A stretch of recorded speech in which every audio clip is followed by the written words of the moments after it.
the transition is done in an equitable fashion. This report that we're going to talk about today utilizes some of the framework from the Maine Climate Council conversations and modeling. It is a separate initiative, but does utilize some of the work conducted through the Climate Council. Next slide.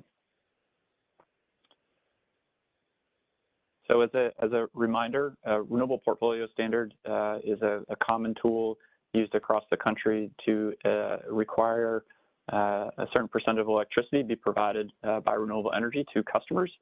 There are 29 states as of last year that have some variation of a Renewable Portfolio Standard, including, as you can see on the map, majority of the Northeast states.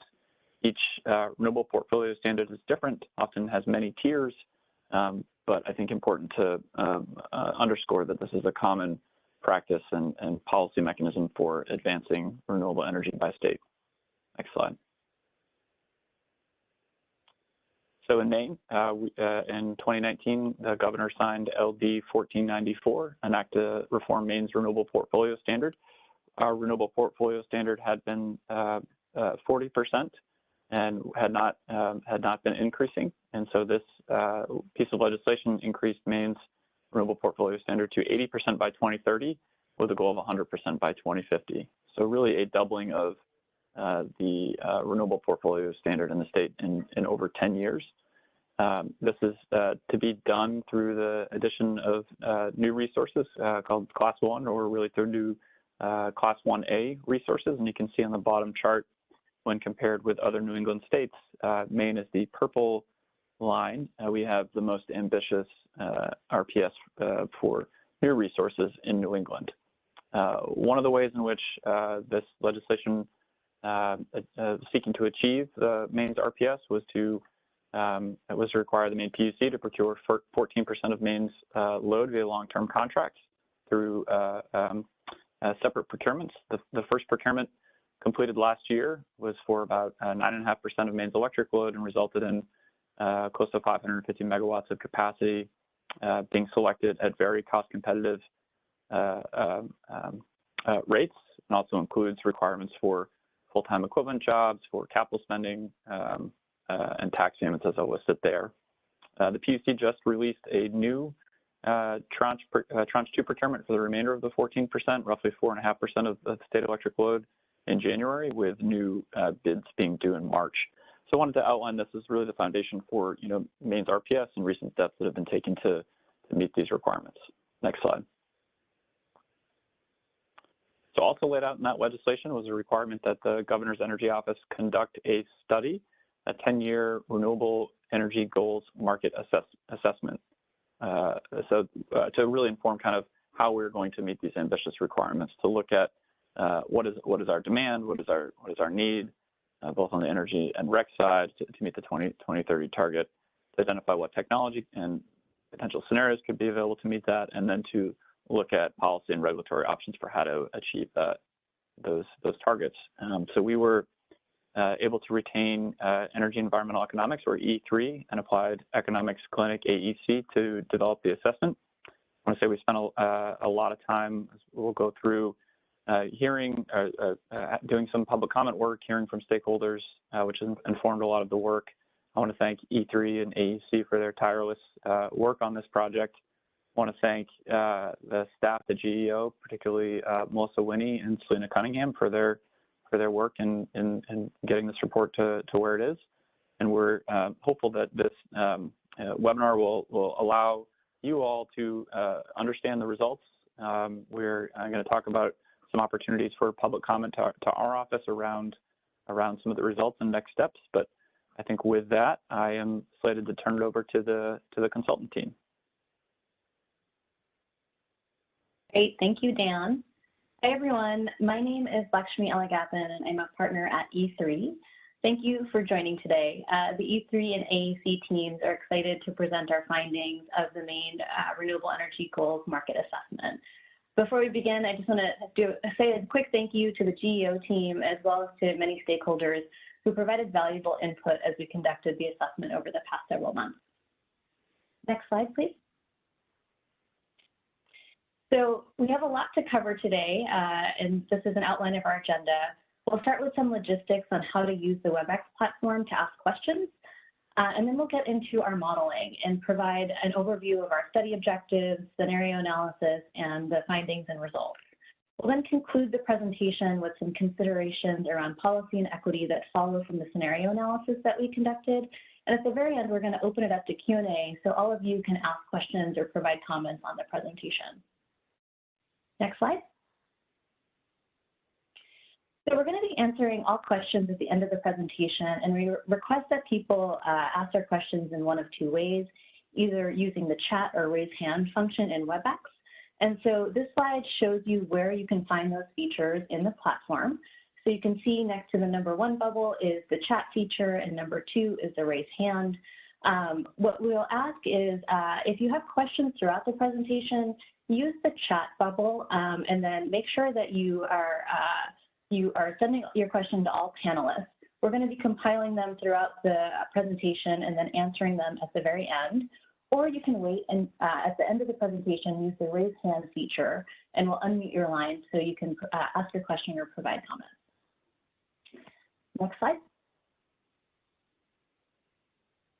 And great. So before we start, just a little bit about E3. We're an energy consulting firm with deep expertise in the electricity sector, and we have about 75 staff across the country, and we work for clients across the globe. We focus on all segments of the electricity sector and their interconnectedness with the rest of the energy economy. And we do this really to provide holistic analysis and recommendations to our clients. Our analysis of clean energy issues in the electric power sector is utilized extensively by a variety of clients, including government agencies, utilities, and developers. And our clients are increasingly writing the script for the clean energy transition. And we've supported a number of them in their analysis of 100% clean energy futures. You can see a selection of those on the slide listed here, as well. And we did a recent study actually for New England, which many of the themes that we'll be talking about today are consistent with that as well. We're excited to have partnered with the Applied Economics Clinic, AEC, for this project, and so I'll turn it over to Brindice to introduce AEC. Thanks, Lakshmi. I'm Brindice Woods. I am a senior researcher at the Applied Economics Clinic, or AEC. We were founded in 2017 by Elizabeth Stanton, and we're a nonprofit consulting group based in Arlington, Massachusetts, and we offer low-cost expert services to our mostly public service organization clients in the areas of environment, consumer rights, energy, and equity. And so we also have a deep expertise in the area of clean and just energy transitions, quite similar to E3. And I have a couple of examples of our work on this slide, but I can also just direct you all to our website, aeclinic.org, where we make all of our publications publicly available. Back to you guys. Thanks, Brindice. Next slide. So to start, we just wanted to give you all an overview of our study objectives and approach. And as Dan mentioned, the main objective of the Renewable Energy Goals market assessment is to assess Maine's renewable energy market and needs to inform how the state can meet its 2030 RPS goals. And so to do this, the study estimates the amount of renewable energy credits, also called RECs throughout the presentation, needed to meet the RPS by 2030. We also evaluate different portfolios of renewable generation and transmission that meet the state's RPS to better understand the cost, equity, and policy considerations associated with each of the portfolios evaluated. And while the study focuses on 2030, Maine obviously has very ambitious goals out to 2050, including a 100% renewable goal by 2050. And so our assessment includes some indicative results of impacts through 2040 to ensure that the state is on track to meeting its longer-term goals. You're going to hear a lot more about our modeling approach shortly, but just at a very high level, the study utilizes a modeling framework that evaluates potential future renewable development scenarios by considering variables such as resource economics, transmission availability, energy policy, and land use impacts. Next slide. And so before we get into the details of the analysis, we thought it would be helpful to provide an overview of our key findings up front, just to provide some context for the rest of the presentation. And so first, the first finding, which we think is really important, is that there are many pathways for Maine to meet its RPS by 2030. Our analysis looked at 6 scenarios, which all found that it was possible for Maine to meet its RPS by 2030, and all of them also showed Maine being on track to meeting its near-term RPS goals. Maine can meet its near-term RPS goals because there are sufficient RECs from the existing renewables as well as recent renewable procurements to meet those targets. And so we find that it's around 2026 when new resources will need to be online and generating RECs to meet the increasing goals thereafter. We estimate approximately 800 to 900 megawatts of resources will be needed by 2030, and we'll talk about that in more detail later. In many of the lower cost pathways that we evaluated, transmission was needed to access high quality resources in western and northern Maine. Many of the scenarios also saw development of solar paired with storage, showing high value to the system. Our scenario analysis evaluated many types of renewable technologies, including solar, onshore wind, offshore wind, hydro, waste energy, among others. And while each of these resource types have their own sets of benefits, they also have their own sets of uncertainties, which can bring risk to meeting the RPS on time and at lowest cost.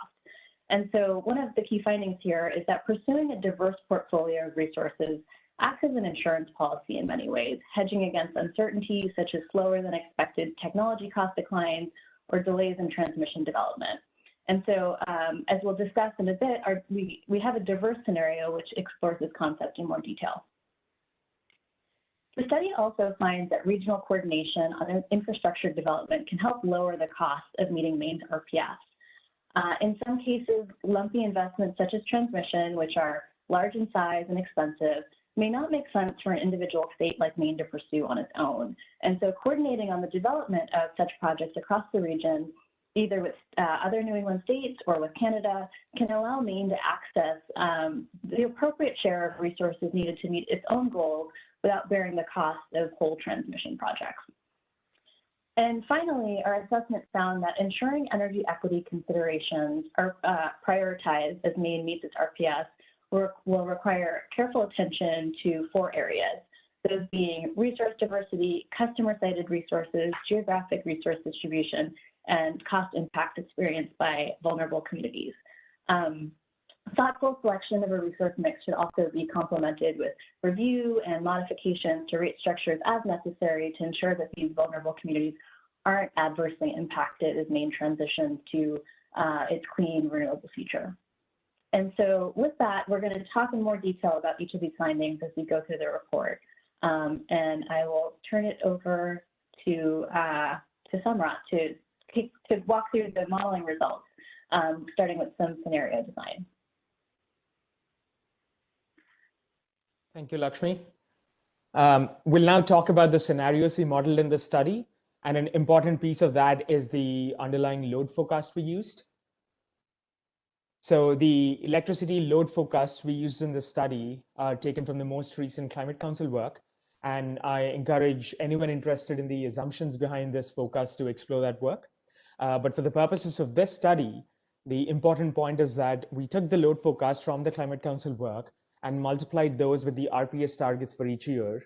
And this gives us the renewable energy need for each year. And load-serving entities can use renewable energy credits, or RECs, as Lakshmi pointed at the beginning of this presentation, to meet their RPS obligations. And this REC need is shown on the right here. So a higher load forecast shown on the left here, especially when combined with increasing RPS target, will mean a higher REC need, and that is shown on the right here. The REC need, this is the focus of our study. Our modeling tells us how to fill in this need, and between 2030 and 2050, we interpolated the RPS target, but really the focus of the study is on the 2030 goal, and we'll be presenting results until 2040 to make sure that Maine is on track to meet its longer term goals as well. Now, some stakeholders have noted that some of the load forecasts from the Climate Council work are aspirational because they have assumptions about heating or transportation electrification baked into them. To account for that, we also considered a low load sensitivity, which you can see as the green dashed line on the left here, And this also translates to a lower rec need, and you can see this as the blue dashed line on the right. Now, load is not the only source of uncertainty. There are many factors that drive renewable development in Maine. These could be transmission development, land use considerations. So to account for this uncertainty, we use scenario analysis to come up with different possible futures and identify the set of resources that will help Maine meet its RPS goals in that particular scenario. And for those of you who've attended the November webinar, the scenarios shown on this slide might look slightly different from what we presented back then.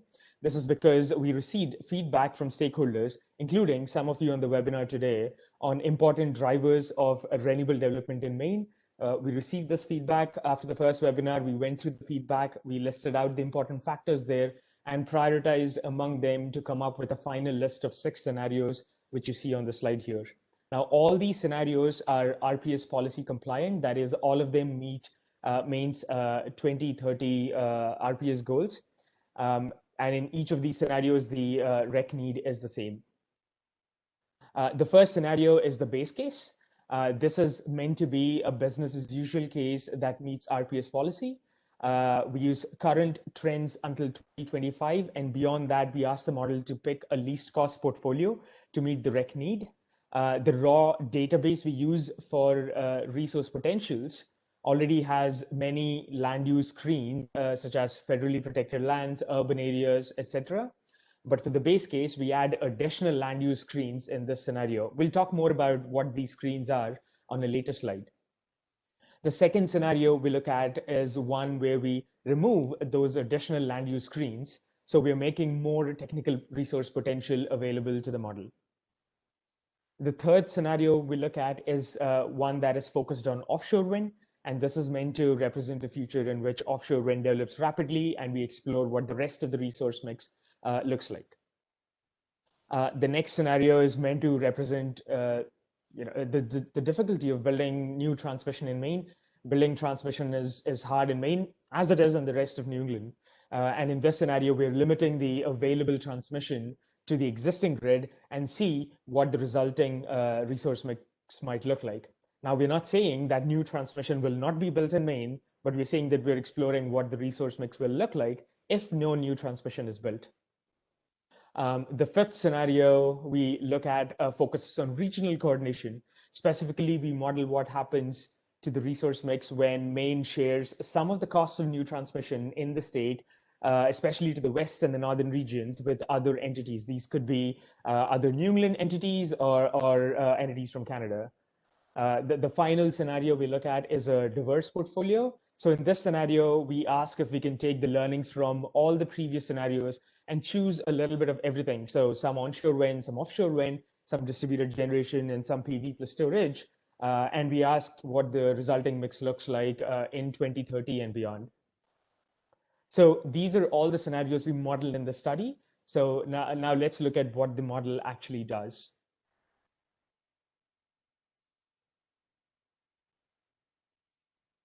So the logic of the model used in the study is shown here. The blue boxes here are the important parts of the slide. So at the top, you see the box that says renewable net short. This is the part that calculates the rec need. So we've seen what the rec need is on the previous load forecast slide. So what this portion of the model does is it takes the total rec need and also estimates the recs that are available to Maine from existing and planned resources and looks at the shortfall there. So the difference between what is needed and what is already available to Maine will be the renewable net short, or the rec need that needs to be met from new resources, and the new resources are given to the model through a renewable supply curve, which is the second blue box here. So what the renewable supply curve does is it gives the model the costs, the characteristics, and the potentials of a variety of new renewables that can be used to fill in the rec need as calculated as a renewable net short. So essentially what the model does is it knows what the rec need is, and it knows what the options are in terms of new resources to fill in the rec need. And for any given scenario, it selects a mix of resources that can be used to fill the rec need in that particular scenario. So in the next 3 slides, we look at the rec need and the renewable supply curve and the transmission in more detail. Let's first talk about REC need. So the total amount of RECs that are needed to meet Maine's renewable goals is shown by the black line here, and this is what we already saw on a previous load forecast slide. This is the total amount of RECs that Maine needs to meet its RPS goals. But within this overall requirement, there's a separate class 1A REC need and a class 2 REC need. Broadly speaking, class 1A resources are new renewable resources. I won't go into the exact definitions of these two classes here, and for anyone who is interested in the exact definition of these classes, please refer to the report. But the class 2 REC requirement is shown in black here, and the class 1A RECs that Maine would receive from existing and planned resources are shown in gray. Now, the blue wedge is the gap between the RECs that are needed and the RECs that are already available to Maine, and this is the gap that new renewables would be filling in. The one additional point I want to make on this slide is that for this study, we're assuming that there is a sufficient availability of class 2 RECs going forward, and we're only focusing on class 1A RECs, and because we're expecting that this is going to be the main driver behind new renewable build in the state, at least until 2030.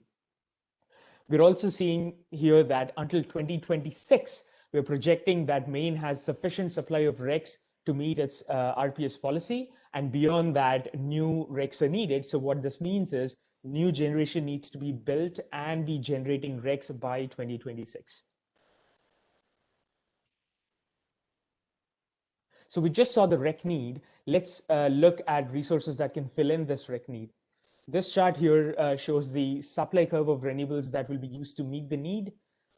This chart shows the 2030 LCOEs of various resources, but the model sees a different supply curve each year as resources get cheaper and start moving to the left.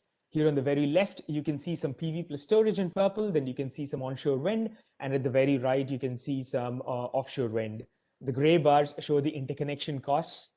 The transmission costs associated with these resources are not shown on this chart. They'll be added on top of this, these costs, so that'll move these the order of these resources around.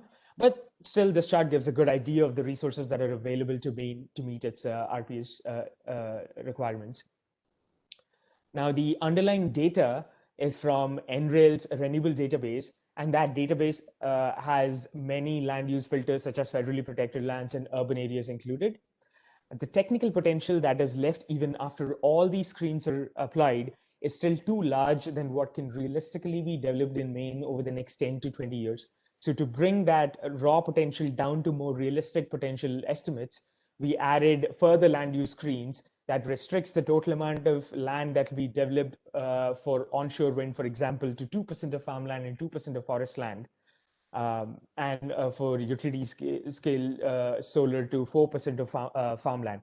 Now, we do not mean that 2% of farmland will be used, but rather this is meant to give a cap on the estimate of land use acreage at the state level. And at this level, these numbers are a useful mechanism to get the realistic potentials from the raw numbers. More details about how we came up with these numbers, you can find them in the report.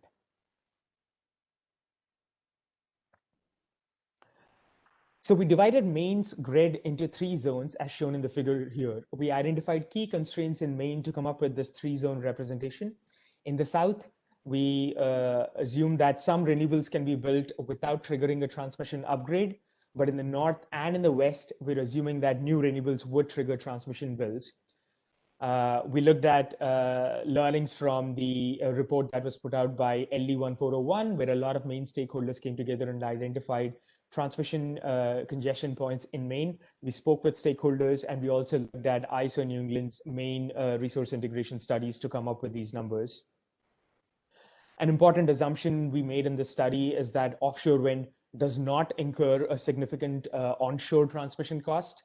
We completely understand that this is a simplification, but there is no Maine-specific data that we know of that looked into this question.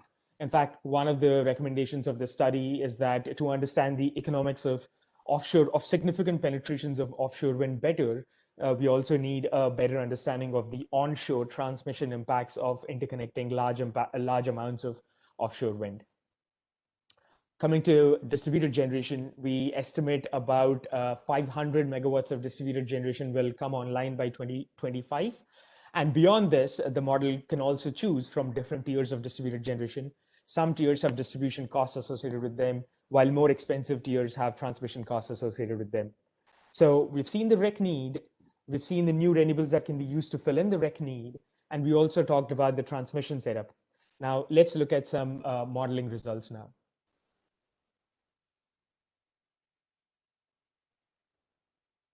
So here are the base case results. As a reminder, the base case does meet Maine's 2030 and beyond RPS requirements and goals. And this scenario uses current trends until 2025, and beyond that, it finds the least cost mix of resources within Maine to accomplish this. We are showing results that need to be built by 2030, 2035, and 2040. But in fact, as Lakshmi pointed out, the need actually starts showing up in 2026. So a portion of these 2030 resources should actually start operating and generating RECs by 2026. As you can see, we find that a significant amount of onshore wind is chosen by 2030. Maine has some high quality wind in the west and in the north, and these are the resources that are tapped here. Beyond 2030, we also find that some hybrid solar, so PV plus storage, and distributed generation is built. This is because distributed generation's costs are projected to decrease further. And at the same time, Maine's winter peak is also projected to increase. So the output of the hybrid solar plus storage resource is better equipped to meet Maine's winter peaking needs. So now that we've seen the base case results, let's see how the resource mix looks like across the scenarios. So the bar at the very left here is the 2030 build in the base case, and this is exactly what we were looking at in the previous slide. The next scenario, the one to the right of the bar, the unconstrained land use, this is the scenario where we are removing the 2% and the 4% land use screens that the base case had. And we see that in this scenario, the build is exactly the same as the base case. This is because even though at the state level, we are making additional potential available to the model, this additional potential is still locked behind expensive transmission upgrades. So the high level takeaway is that transmission costs at the state level would bind before land use constraints. Now, we obviously understand that there might still be pockets where you can interconnect resources and where this high level takeaway might not be true, but at the state level, this is what we're expecting. Next is the offshore wind focus scenario. And in this scenario, we made 1 gigawatt of offshore wind available to the model by 2030. And here we see a portion of that is built. And offshore wind could be enough to meet Maine's 2030 RPS goals if it is developed rapidly. In the next scenario, which is the existing transmission case, this is the scenario where we are not allowing any new on-land transmission builds. So in this scenario, what the model does is fairly intuitive.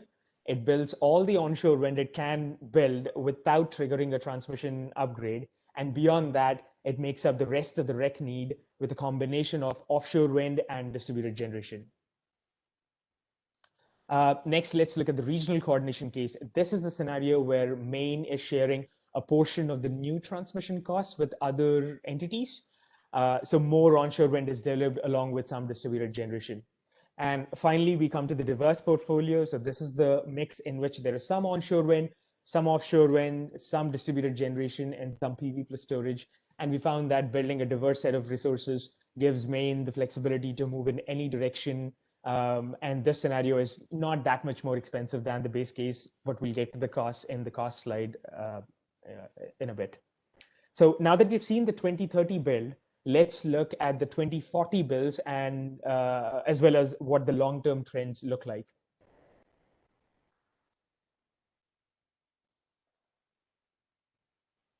So the chart on the top is the exact same chart we saw on the previous slide. This is the projected build by 2030.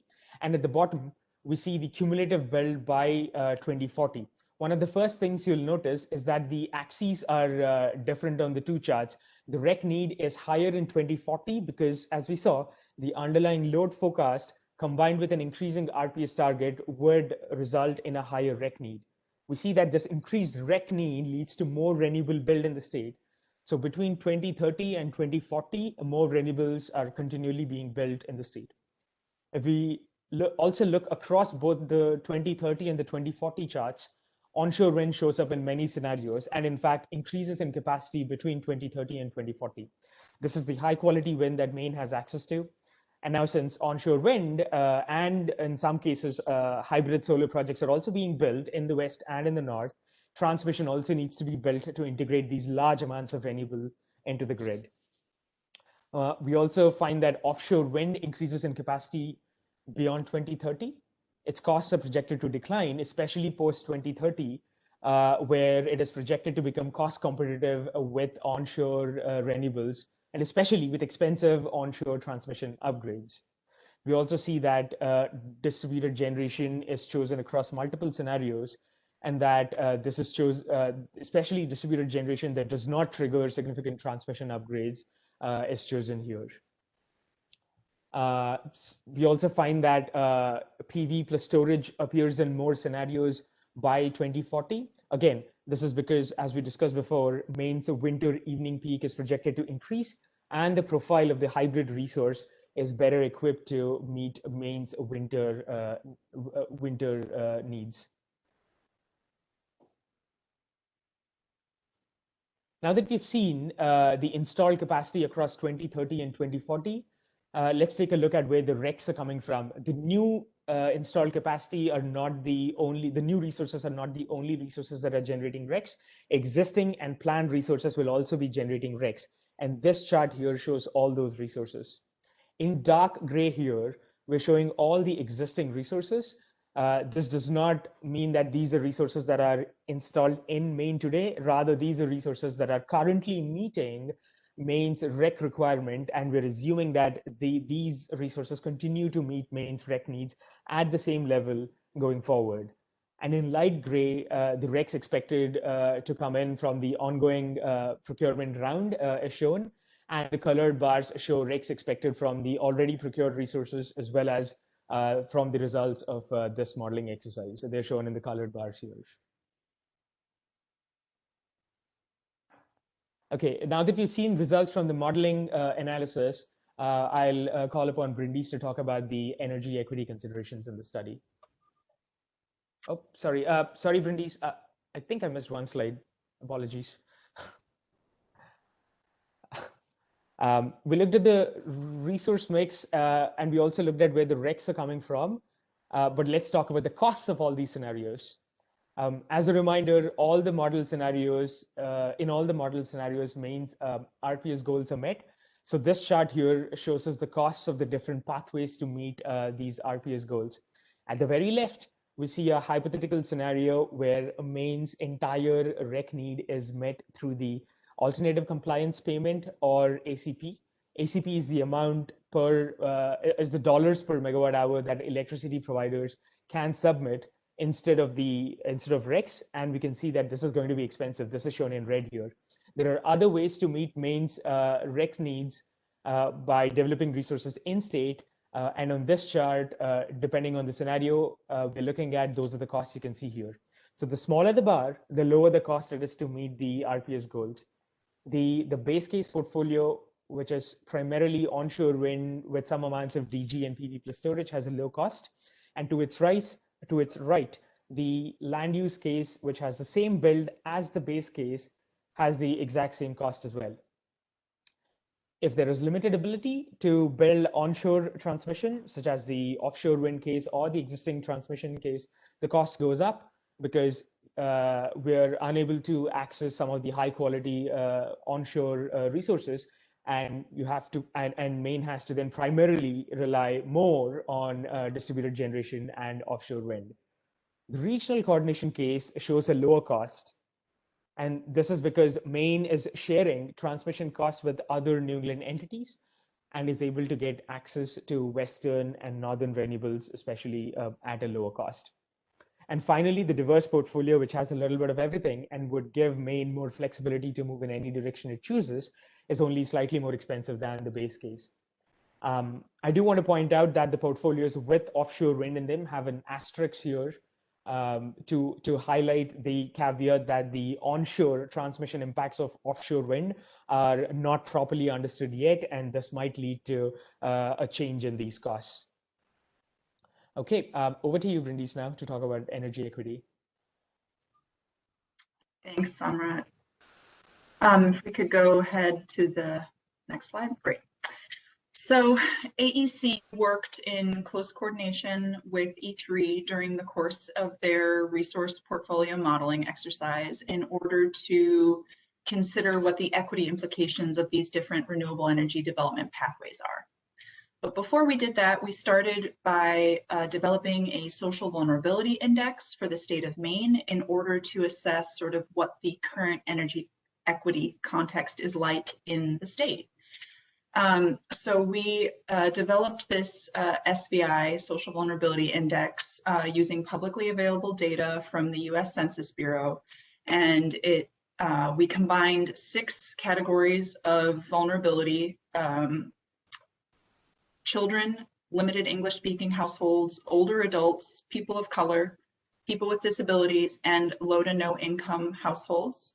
We weighted each of these 6 categories equally, and that comprises the SVI results that you see here, which are at a county level for the state of Maine, where a darker color indicates a greater degree of social vulnerability than a lighter color does.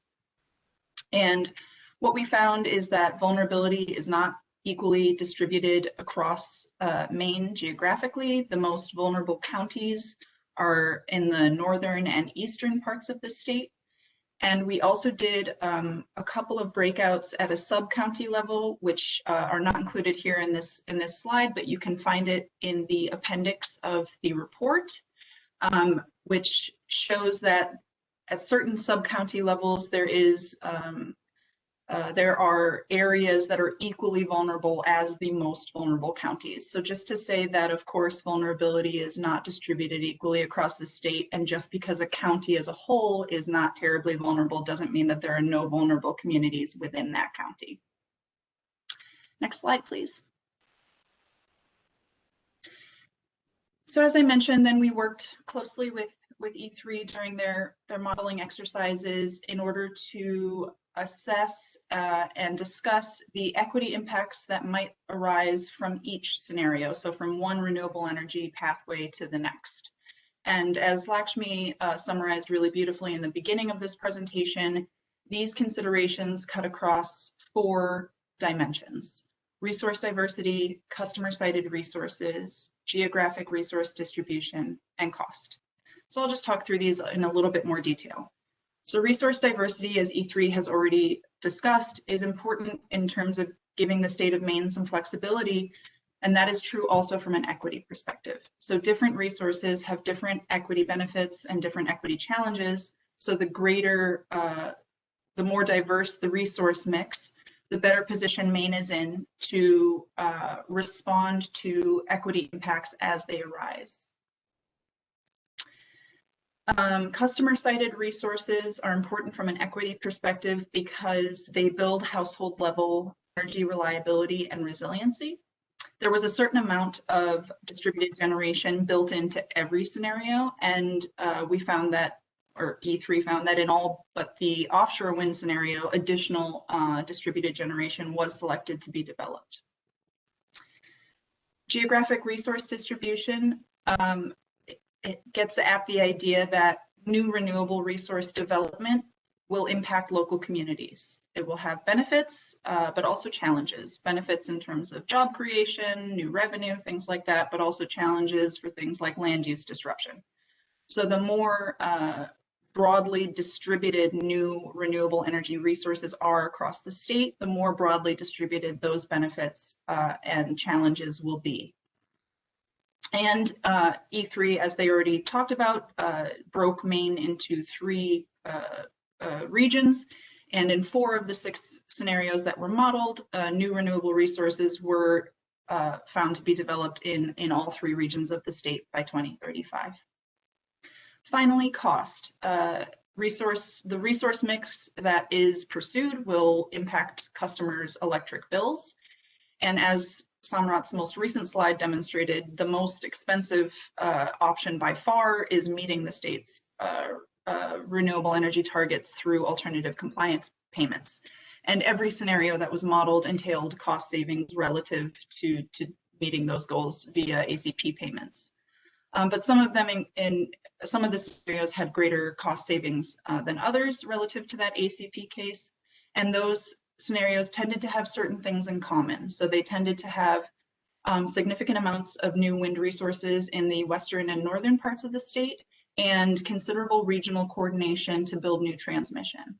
So these are sort of key areas for the state to be aware of in terms of making sure that the renewable energy transition is achieved in the most cost-effective way. And can we move on to the next slide? And then finally, we wanted to also present GEO and the state of Maine with some high-level equity considerations. Regardless of the pathway that is taken to meet the state's RPS goals, what are the overall benefits and challenges that the state should be aware of moving forward? And before I go into these, I just want to say that the state of Maine is well aware of these already and has several organizations that already offer programs and policies to build equity and justice, and are considering all of these issues. And those include Maine Climate Council, as we heard about earlier, Efficiency Maine, Maine Office of the Public Advocate, Maine Housing. That's not an exhaustive list, but just as an example, there are plenty of organizations working on these things. So what are the sort of overall benefits and challenges of a renewable energy transition from an equity perspective? Well, the benefits include reductions in emissions and corresponding improvements in air quality and human health. And that will serve to benefit frontline communities the most, who currently suffer the largest burden of the primarily fossil fuel powered energy system. We will improve energy reliability and resiliency through increased interconnection, transmission, storage resources, distributed generation. And this is of particular benefit to vulnerable households and communities who face increased risks from power outages. So for example, households that rely on electricity to power medical devices like nebulizers, for example. There will also be a reduced potential for dangerous events related to fossil fuel infrastructure and energy generation, such as gas leaks, as renewable energy increasingly replaces fossil fuels on the system. And there will be clean energy employment and community investment opportunities that can be purposefully and intentionally directed at vulnerable populations and those who would benefit most from those kinds of investments. Of course, there are some challenges too. And one of the challenges is ensuring affordable electricity that does not exacerbate existing energy burdens, particularly among low and no income Maine households who currently have the largest energy burdens of anyone in the state. It's important to recognize the equity implications of new transmission, particularly with regard to interconnecting areas in, for example, the northern parts of the state that have high social vulnerability and would benefit from better interconnection with the grid. It's also important that in pursuing distributed energy resources, that those resources be equitably distributed so that vulnerable Mainers have the potential to participate in the benefits of those kinds of resources, which I already talked about, increased household resiliency. And finally, Maine should be aware to minimize impacts from the development and siting of new renewable energy resources and minimize the impacts of that development on existing industries, stakeholders, communities, and natural resources. Thank you. I'll pass it back to you, Samrat. Great, thank you, Brandice. So now that we've gone through the study results, we're going to come back to our key findings that I went through at the beginning of the presentation. So this slide's going to look familiar because it's the same as before, but we did want to just highlight again what we learned from the study. So first is that Maine has many pathways to meeting the RPS and is on track to meeting its RPS goals in the near term. But we do expect that new resources will need to be online and generating recs by 2026 to meet the RPS goals from 2026 and after. Transmission is going to be key in accessing remote renewables in Western and Northern Maine to sort of meet the RPS in those lower cost pathways, and solar paired with storage also provides a lot of value. Diversity in the resource portfolio can mitigate risks by hedging against uncertainties such as slower than expected technology cost declines and many other uncertainties that we talked about in the presentation today. Regional coordination on transmission can help share the cost of large investments to help enable Maine meeting its RPS at lower cost. And finally, as Brandice just discussed, energy equity considerations require careful attention to 4 areas, those being resource diversity, customer-sited resources, geographic resource distribution, and cost. So with that, let's go to the next slide to discuss some of the policy implications. So the analysis that we conducted suggests that new renewables are needed to be online and delivering RECs by 2026.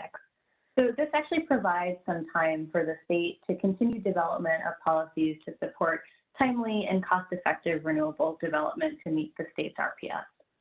This slide highlights some areas where policy could support that meeting the RPS, and the report provides a lot more detail in each of these areas. So I'm not going to spend a lot of time and would encourage you all to take a look at the report for that discussion. And this is really meant to support broader policy discussion in the state. So the first area is planning and resource addition.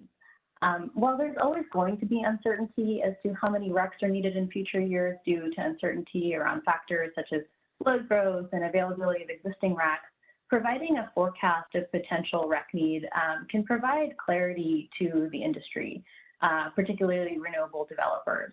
And so forecasts of REC needs for, say, the next 1 to 3 years can inform near-term resource additions, but forecasts even out to 10 years can allow time for discussions and planning around how to address any identified challenges to meeting the state's RPS, sort of similar to the study that we've done today. In addition, when procurements are being held for renewables, ensuring all factors that impact value are considered in the bid evaluation can increase value to Mainers. So, typically cost is the main factor that's considered, but we also think non-cost factors such as local job creation, technology viability, and benefits to vulnerable communities could be useful to consider as well. The second area is transmission. And so as we've discussed a lot today, the modeling results demonstrate that transmission enables lower cost renewable development in the state by providing sort of access to higher quality remote resources.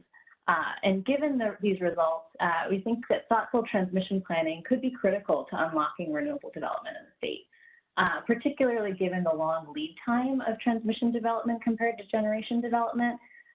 We think that it could be helpful for the state to look into proactive transmission planning processes that anticipate transmission need ahead of generation development. And so a result of proactive transmission planning could be more certainty to developers that transmission is available for their projects in certain parts of the state, which reduces risk and can then potentially reduce the cost of renewable development. Sort of along the similar thread on reductions in costs, the next area is regional coordination.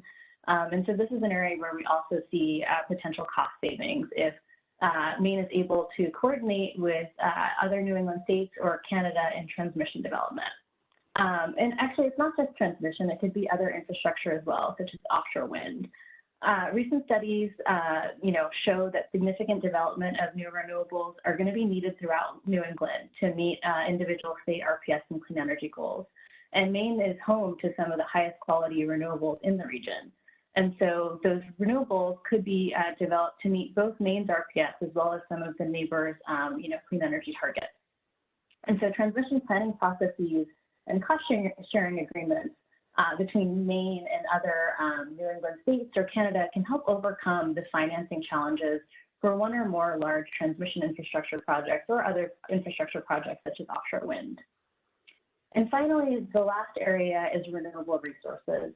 As we gathered data and information to conduct this assessment to meet the state's RPS, we noted areas where further analysis on specific technologies could be really helpful to fully understand their value to the state in meeting the RPS. Specifically, analyzing how to align, better align incentives for DG with the value that it provides to the system, studying the impact of offshore wind on the onshore transmission network, and conducting more robust analysis of storage value streams, we think can really provide more insight into how different resources can best provide value to Maine in meeting its RPS and clean energy goals.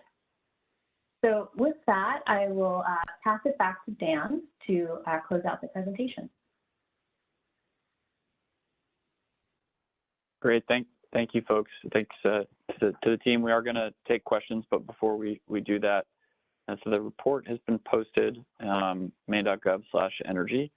It's actually on the homepage right now. You don't need to follow those links, but it is there. You should be able to find it. Next slide. And then wanted to, we do have time for questions, but also we are opening up the opportunity to provide our office with feedback. I'm particularly interested in feedback on the results and findings of the assessment, and then also suggested next steps for consideration as the state seeks to meet the 2030 RPS. We like that feedback and questions. We're happy to try to help answer some questions that we don't get to today or that you find in the report.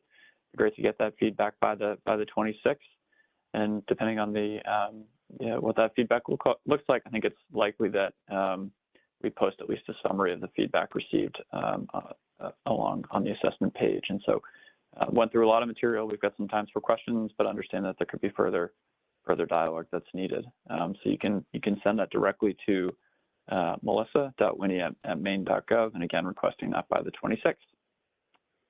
And then I think that wraps up the presentation portion, and I think we're good to move to questions. I see we've got a few in the chat box. Yep, thanks, Dan. So we've received a number of questions in the chat box. I'll read out the questions and I'll try and answer some of them, or I'll call upon the appropriate person to answer them.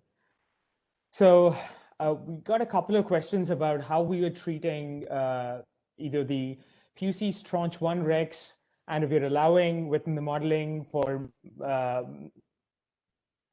facilities within Maine to sell outside of Maine, and for LSEs within Maine to buy recs from outside. So as a reminder, we did not model all of New England and all the exchanges between all the states, because that would require us to make forecasts about how much each state has a shortfall of versus excess of. But what we did do is we are allowing any recs that are coming in from outside. So all the recs that are meeting Maine's rec requirements today, we're assuming that they will continue to do so, whether they're in-state or whether they're out of state. We're assuming that they will continue to do so into the future at the same levels.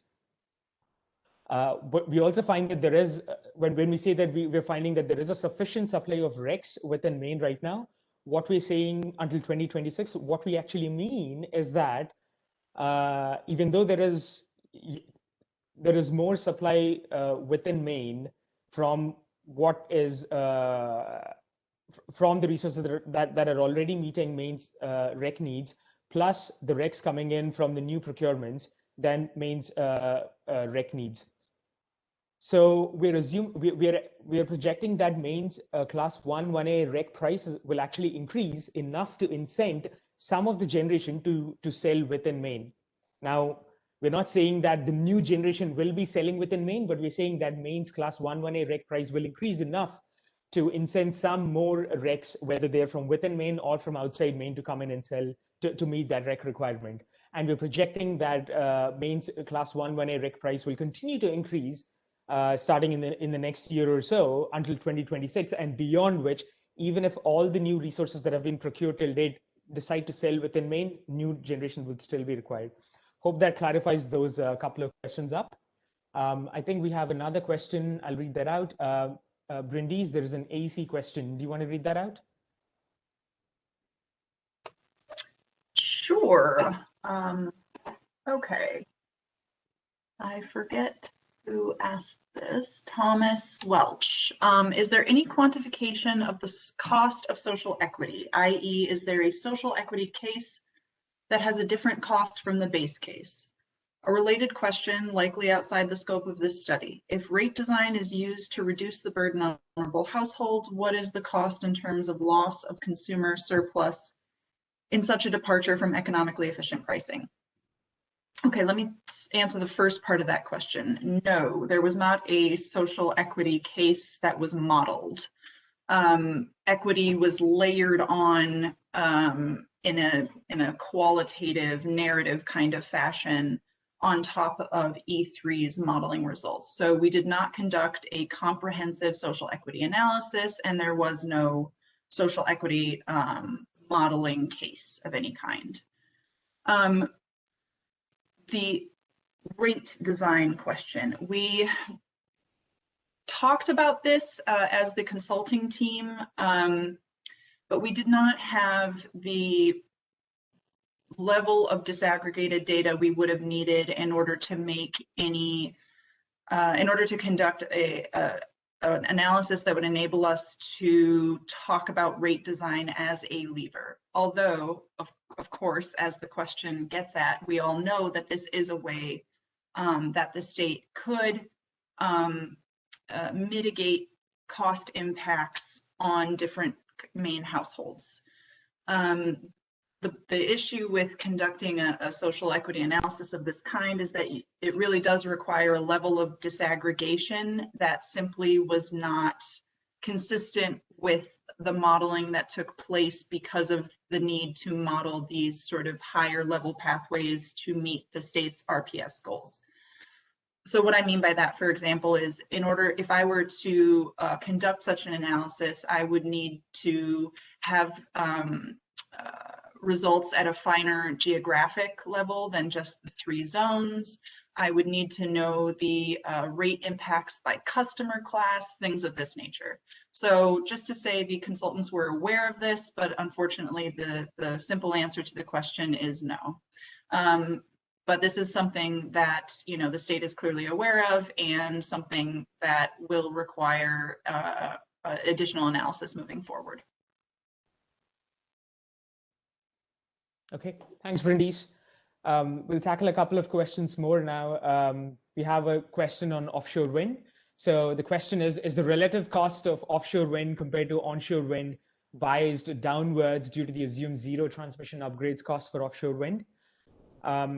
I want to say that we're not assuming a zero transmission upgrade cost for offshore wind. We are considering the cost of transmission that is necessary for the offshore wind site to make landfall.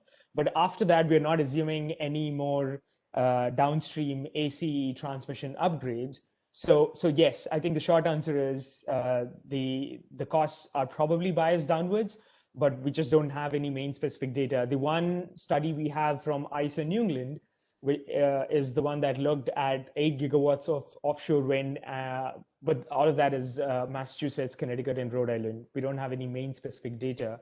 But what ISO New England found is that at least in Massachusetts, Connecticut, and Rhode Island, you could connect up to 8 gigawatts of offshore wind by connecting at existing interconnection points or points where you have generator retirements. So, you know, while we did make a similar assumption within Maine, we are still saying that we need a deeper understanding within Maine of the onshore impacts of significant amounts of offshore wind. I hope that answers that question. Another question we got is, are the costs shown to meet RPS requirements computed as the missing money, which is the revenues necessary to build the renewables less what those renewables might be expected to recover in the ISO market? Yes, the answer is yeah, that is absolutely right. That is what we're showing as the that is what we're using to choose resources. The next question we have is, what cost allocation method are you using for the regional coordination scenario? Load ratio share, Maine is at about 10%-ish. How did you arrive at this methodology? We just used a rough number for the study. We used a 50% transmission cost sharing for the regional coordination case. And for the diverse portfolio, we are assuming the transmission cost sharing is 75%. And in both cases, I mean, Maine is shouldering 50% of the cost in the regional coordination case, and in the diverse portfolio case, Maine is shouldering 75% of the cost. Now, we know that this is not aligned with the loads, but we're not modeling transmission cost sharing according to loads. In this study, we just wanted to understand, what does transmission cost sharing get Maine, and what the underlying drivers of renewable development look like. But what we are also doing is, in exchange for the 50%, what the other cost sharing entity receives is 50% of the transmission cost of the transmission line also. So it's not that they're just sharing the cost of transmission, they're also getting something in return. I hope that answers that question. Can we go to the raised hand? Oh, there is a, yep, sorry, Lakshmi, let me pull up the panelists. Okay, we have Matthew. I'm going to unmute you now. Hi. I was asking, my questions were sort of focused more on trying to understand the interplay between how you're expecting the RECs to be used and generation being developed within the state of Maine. Because it sounds like you're using them interchangeably. And I know you explained that a little bit right at the very opening, but I'm trying to understand how to apply it a little bit more, because it seems as though there may be a lot of generation that's created in Maine that's not selling their RECs within Maine, and that maybe instead of comparing to the alternative compliance payment, things should be compared to, for example, other markets that pay more on Class 1A RECs, like Massachusetts solar RECs or something like that. It's not clear to me how you've integrated those into the model. Right, Matthew, that's a good question. Sorry. Okay, so this slide, I think, explains what we've done in more detail. So the gray bar are all the existing Class 1A RECs, not resources, RECs that are going to meet Maine's Class 1A REC requirement. And in dark blue, this is the eligible hydro. This is the hydro that is newly qualified after LD 1494, and you see that increases in size. And the Class 1A procurement, that is shown in green here, and the DG procurement and some of the projects and a portion of the projects that currently have NEB contracts executed. We didn't consider all of them. We considered only some of them. That is shown in yellow here. Now, essentially, okay, and one more thing, the Maine's REC needs are shown as the black dots here. So right now, Maine's Class 1A REC prices are much lower than other states' Class 1A REC prices in New England. We have a chart in the report. So what we're assuming is all the resources that are meeting Maine's REC needs currently, those are the ones that are shown in gray here, will continue to do so at their current levels. And we can see that there is more RECs, for example, in 2021 and 2022, especially if you consider the Class 1A procurements. If you consider those procurements as well, there is an oversupply. But this does not mean that all these resources are going to meet Maine's REC needs, because we see that they go above the black dot here. But what we're saying is that the moment you move out of the gray bar into the new procurements, that is when Maine's 1A REC prices will start increasing, and that increase in price will incent some new resources to sell within Maine. But still, those resources can still sell outside of Maine, but essentially the increase in price will incent some new generation to sell within Maine, because there are already existing resources that are selling into Maine even at the current low prices. But if you look at what is going on in 2025 and 2026, this is when even if all the new resources sell within Maine, and we're not saying that these resources will sell within Maine, but we're saying that if an equivalent amount of RECs sell within Maine, the need still persists after 2026. So I hope that clarifies what we're doing. These are the assumptions we had in the model. So we're not saying that those resources will be selling within Maine, but we're treating them as an equivalent amount of RECs coming within Maine. And really what we're looking at is the need that is materializing only after 2026. But we're estimating that because you would be moving out of the gray bar after 2020, the prices would increase from 2021 onwards and will continue to increase so until 2026. Okay.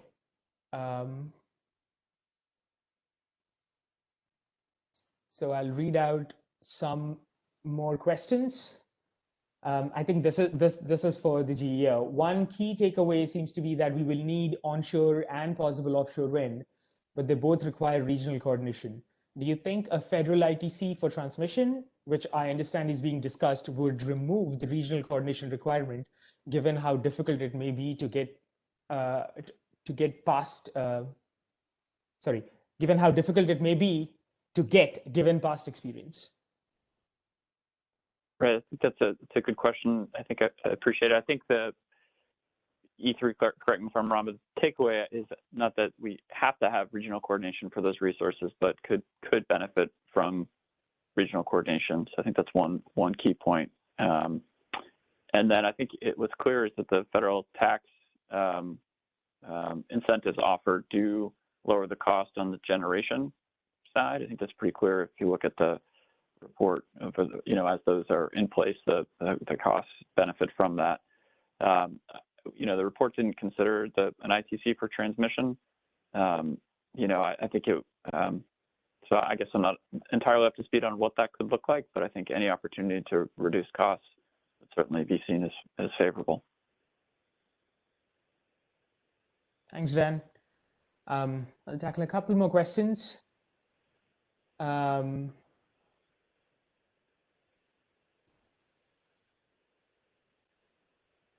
It sounds like all scenarios other than the unconstrained land use applied some land use constraints.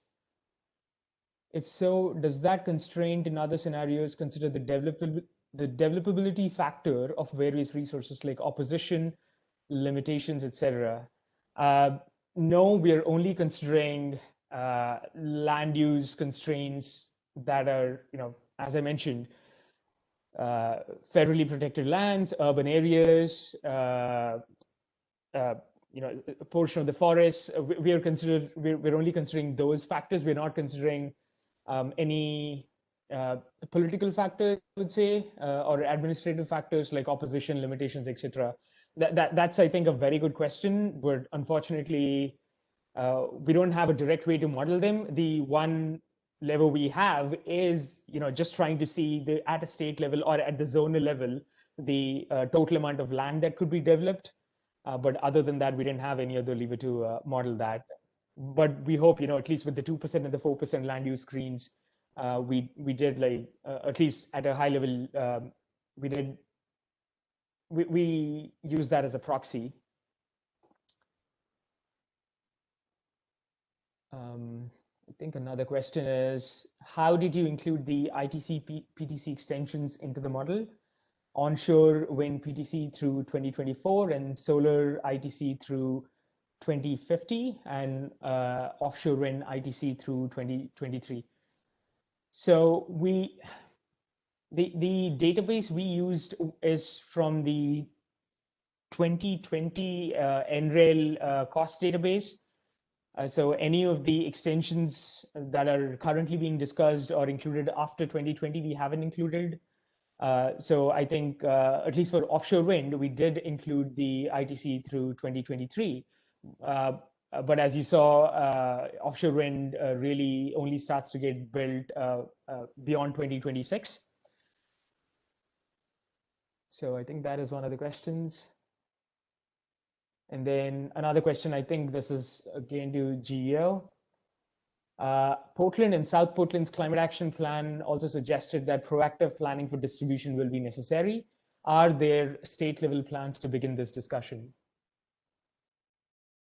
Yeah, I think it's an important question. I just want to point out in the governor's letter to the Public Utilities Commission recently indicated a need to review kind of systems and planning of the electric utilities to ensure that we have things in place to, allow for and to, more distributed energy resources. And so I think I would point to that as a potential avenue for more planning on the distribution level. And I think, what we're seeing from this E3 report is a need to continue that conversation on the transmission level as well. Thanks, Dan. So the next question we have is, in your assumptions, what is the size of utility scale solar installations? Yeah, we're considering greater than 5 megawatts. And the next question we have is, how were RECs assessed from residential PV, current and future? Answer is, we're only considering new residential PV to be providing RECs. These residential installations are sized on the order of 100 kilowatts, which do not include rooftop installations. And what assumptions, the next question is, what assumptions were applied regarding future PV and wind cost declines? As I mentioned, we use the NREL ATV assumptions, they're mid-case, and we have the report available, and you can go into the report for the specific assumptions we're using. I think another question we have is, of the 5,000 plus megawatts of land-based non-heuristic wind, how much do you anticipate being built by 2030 and being sold into the Maine Class 1 REC market? Thanks, George, for the question. I see that you have another question. You had another part to your question, which is on the RECs, but hopefully my previous answers on RECs clarified that portion. So by 2030, we are assuming the non-heuristic wind to be about 500 megawatts to be built and sold within Maine. This is because if you go back to our slide here, oh, actually, it's a little less than 500 megawatts. I would say about 300 megawatts. So we have about 860 megawatts here. And the assumption here is that all of this is being sold within Maine. So definitely more can be built and sold outside of Maine. But the 858 we're mentioning here is being sold within Maine. But out of this, I would think about 400 is heuristic and 200 is built in the South, where that does not trigger a transmission upgrade. So the remaining roughly about 300 megawatts or so is the non-heuristic wind that is being sold into Maine.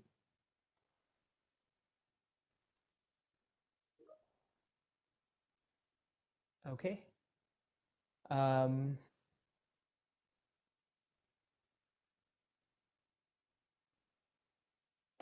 Okay, so I think the next question, is to the GEO. Will this presentation along with the slides be available for those who couldn't attend today?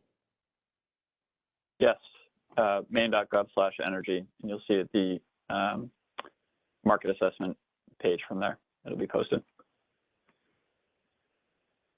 as well as recording these slides and the report. Yep, thanks, Dan.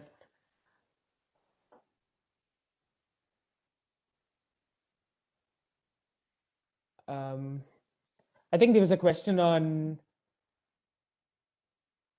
cost allocation reforms you would suggest to realistically reach these goals. I don't think, unfortunately, we have a good answer to that. Obviously, cost sharing of new transmission is something that needs, that generates a lot of discussion, not only in Maine or in New England, across the country. But one of the things we do suggest in the report is that ISO New England, and in fact, Lakshmi also pointed this out in her policy implications slide, ISO New England has a policy needs-driven transmission study that it conducts once every 3 years. And I think that is a good platform to look at any interregional transmission or any transmission within Maine that you could partner up with other New England entities. That is a good platform to at least start a discussion to see whether both parties benefit from that or not. Our New England wide study, and in fact this Maine study also says that cost sharing of transmission would lead to benefits to both parties. There is an increased need for RECs throughout and renewable energy throughout New England, going out till 2050, and it definitely seems like both Maine and any other party it partners up with to share transmission costs with would benefit from this.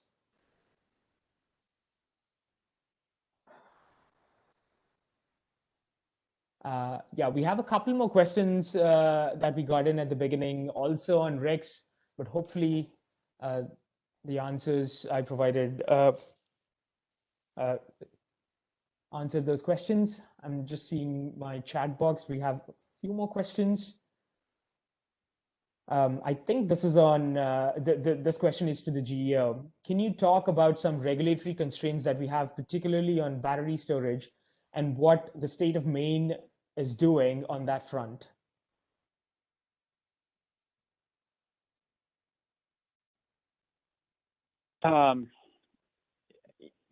I think it's probably we could have another full webinar or discussion on all the potential barriers to storage deployment across the country and in New England. So kind of happy to take that question offline.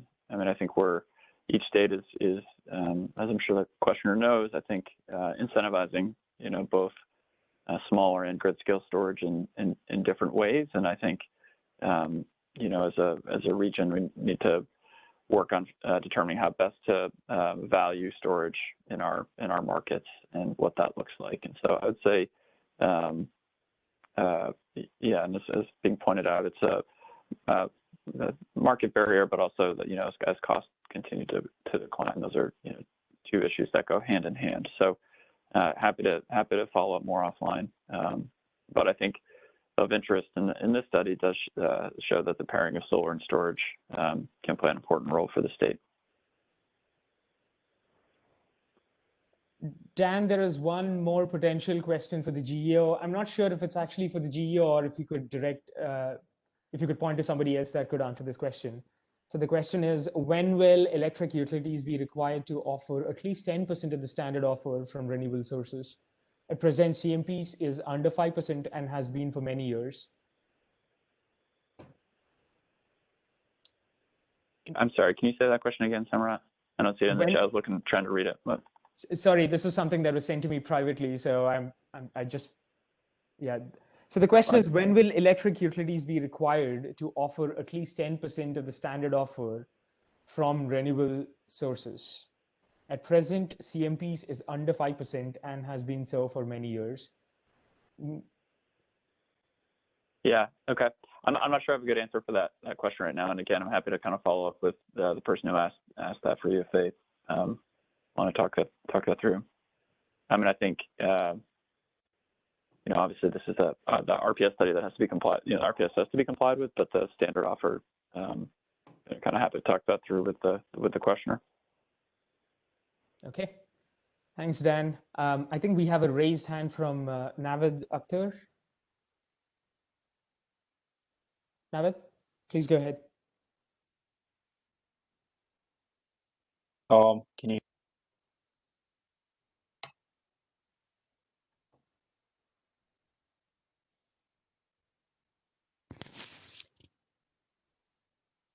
Navid, can you hear us?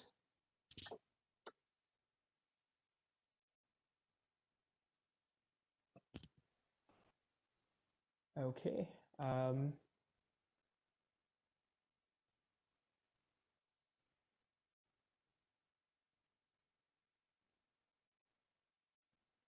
Okay, we'll get back to you, Navid. We have one follow-up question from George. The follow-up question is, the 2020 PUC DG procurement resulted in nearly all solar resources. Did this result with very little wind impact your forecast for wind awarded in future Maine procurements and hence staying in Maine? No, George, thanks for the question. We did not change our future forecast based on what was already procured or is currently being procured.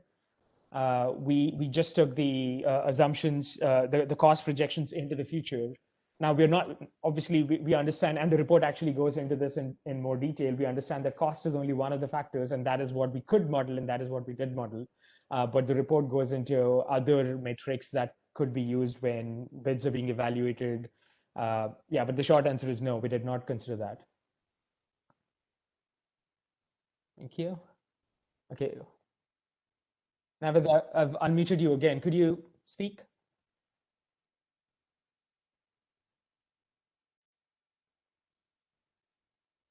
Hello? Yeah, we can hear you. Oh, you can hear me now? Yeah. Okay. Yeah, so I was just asking, Dan, could you please share your email so we can talk about the battery storage and regulations offline? Sure, it's the same as Melissa's, but dan.burgess, B-U-R-G-E-S-S, @maine.gov.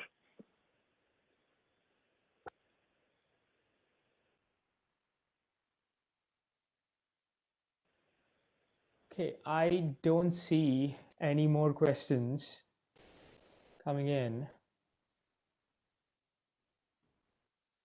So yeah, I think those are all the questions we got, and hopefully we were able to answer your questions, but please refer to the report. All our assumptions are laid out in more detail there, and we're happy to receive feedback on this. Dan, back to you. Yeah, thank you so much, E3 and AEC teams. We appreciate the overview. Again, report is posted online. We're seeking your comments and feedback by the 26th sent to Melissa, whose email is there. And we're, again, hopeful or happy to take follow-up detailed questions as you all review the report. Really appreciate throughout the public input that we received and public comment. It was very helpful in informing the setup and structure of the models being run, and look forward to continuing the conversation on how Maine best meets our RPS. So I think with that, thank you to the E3 and GEO team. And I think with that, we will end the webinar. Thank you.